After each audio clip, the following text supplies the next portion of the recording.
আমাদের এক সহকর্মী জানতে চেয়েছে যে আজ আপনারা বলেছেন সাংবাদিক সহ সংশ্লিষ্ট সকলের সহায়তায় ভোট করবেন, কিন্তু আজকে আমাদের চট্টগ্রামের এক সহকর্মীকে মারধর করা হয়েছে কুলসি থানায় আজকেই, এখনো সেই কুলসি থানায় আছে। তো আগামীতে যে নির্বাচনের যে পরিবেশের ক্ষেত্রে আমরা কি আসলে একটু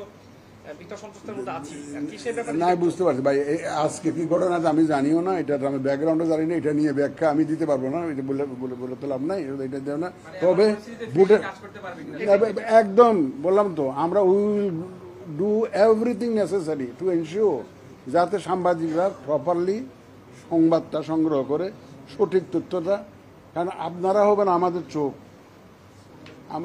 এবং দেশের মানুষের চোখ আপনাদের মাধ্যমে দেখবে বুটে কি হইতেছে না হইতেছে, সত্যিকার অর্থ হইতেছে কি নাকি বুটের নামে অন্য কিছু হইতেছে, এগুলো আপনাদের মাধ্যমে দেখবে।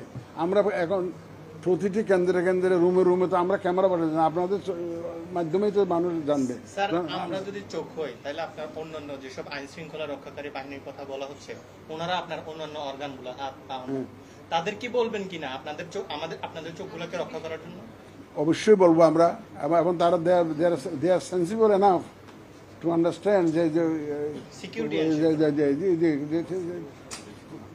আমরা তো শুধু সাংবাদিকদের কেন, প্রত্যেকটা ভোটার থেকে আরম্ভ করে যারা ভোটের কাজে নিয়োজিত থাকবেন, এই প্রথমবারের মতো আমরা তো আনসার দিব বলছি যে প্রিসাইডিং অফিসারকে, সশস্ত্র আনসার দিব বলছি যে প্রিসাইডিং অফিসারের সাথে আমরা সবার জন্যই তো নিরাপত্তা ইনশিওর করার জন্য আলোচনা করেছি।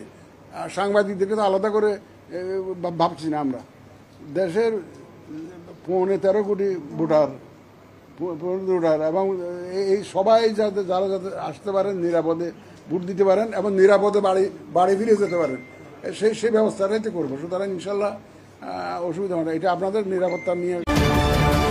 চ্যানেল 10 সত্যের সন্ধানে আমরা।